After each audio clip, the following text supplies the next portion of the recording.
It's 3 a.m. The room is dark. The house is quiet. You should be asleep, and then it happens. Something from years ago walks back into your mind uninvited. A moment you said the wrong thing. A room full of people who went silent. A text you should never have sent. A face you made when everyone was watching. You cringe so hard your whole body moves. You were fine all day. You didn't think about it once. But now, at 3 a.m., your brain chose this moment to bring it back. Why does it do this? The answer isn't random. It isn't weakness. And it isn't your mind working against you. It's your mind doing exactly what it was built to do. And once you understand why, you will never feel ashamed of it again. Let's start with what actually happens in your brain when a memory like this surfaces. Your brain has a network called the default mode network. It's the part that activates when you're not focused on anything specific, when you're not working, not scrolling, not in a conversation, when the world goes quiet. Neuroscientists used to believe this network was inactive, a kind of standby mode, resting between tasks. They were wrong. In 2001, researcher Marcus Reichel at Washington University discovered something that changed how we understand the brain entirely. The default mode network wasn't resting. It was working harder than almost any other brain state. It was scanning, reviewing, processing everything that hadn't been resolved yet. And the most unresolved thing your brain carries isn't the work you didn't finish. It isn't the email you forgot. It's the moments where something went wrong between you and another person.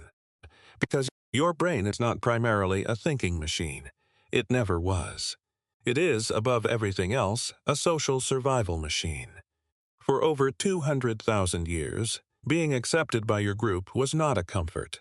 It was survival. If you were cast out from your tribe, you died. If the group turned against you, you died. If you lost the trust of the people around you, everything became harder. Embarrassment is not a small or trivial emotion. It is your brain's alarm system for social danger. And your brain treats social pain with the same seriousness it treats physical injury. In 2003, psychologist Naomi Eisenberger at UCLA placed participants inside an MRI scanner and had them play a simple virtual game where they were gradually excluded by the other players. No real people. No physical harm. Just a game on a screen. But the brain scans told a different story. The same regions that activate during physical pain were lighting up.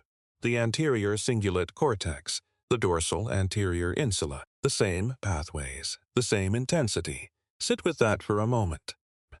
Your brain does not distinguish between a broken bone and being humiliated in front of people you care about. Both register as injury. Both demand attention. Both demand resolution. And unresolved injuries don't get filed away quietly. They stay open. This is what psychologists call the Zeigarnik Effect. In 1927, a young Soviet psychologist named Bluma Zeigarnik was sitting in a cafe in Vienna when she noticed something odd. Waiters could recall every detail of an unpaid order with perfect clarity. But the moment the bill was settled, the information vanished almost instantly. She brought this observation into the laboratory and confirmed what she had sensed. The human brain grips unfinished things far tighter than finished ones. A closed chapter gets filed away. An open wound stays active.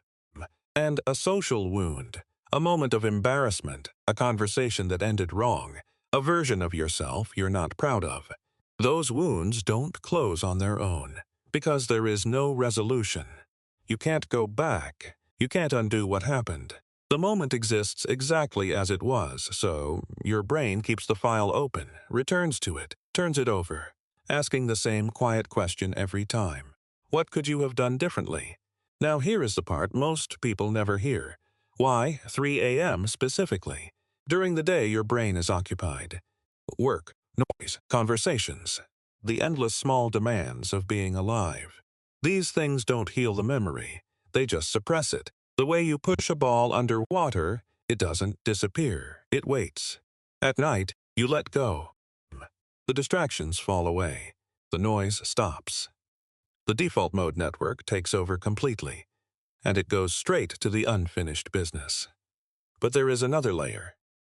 Your cortisol, the hormone that helps your body manage stress and threat, follows a strict rhythm. It peaks in the morning, falls through the afternoon, and reaches its lowest point in the middle of the night. Low cortisol does not mean peace. It means your brain has less chemical protection against difficult thoughts.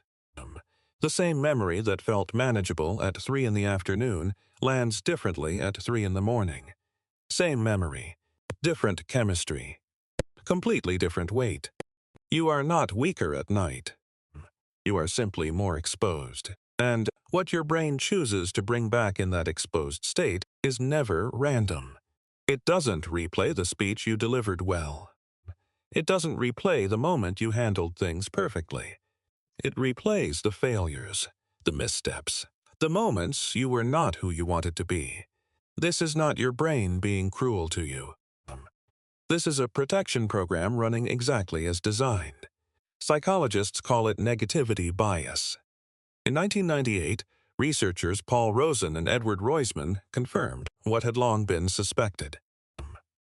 The human brain gives roughly 5 times more weight to negative experiences than positive ones. One bad moment outweighs 5 good ones, in terms of how long the brain holds on to it.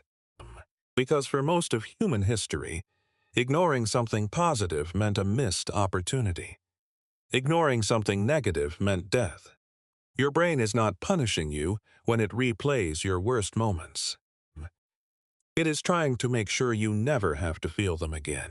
It is running a simulation, looking for the lesson that hasn't been learned yet. The problem is the modern world is nothing like the world this system was built for. Most of your embarrassments are not threats.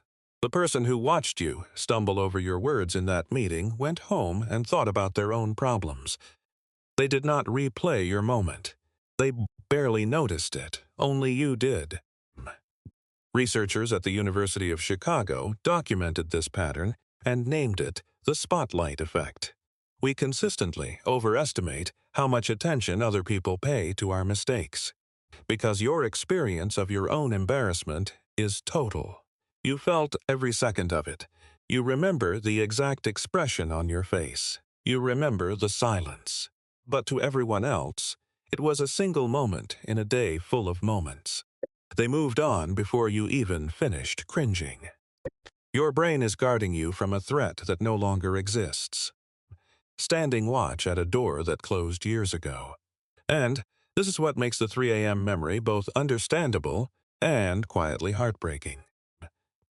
Because it means somewhere inside you, there is still a part that cares deeply about who you are to the people around you. It means you hold yourself to a standard. It means the version of you that stumbled still matters to you. Not everyone has that. Some people feel nothing when they let someone down. They don't replay it. They don't lose sleep over it. They move on without a second thought. And there is nothing admirable about that. The people who lie awake replaying their worst moments are almost always the people who care the most. About doing better, about being better, about becoming someone they are proud of. Your brain is not broken at 3 a.m. It is paying attention.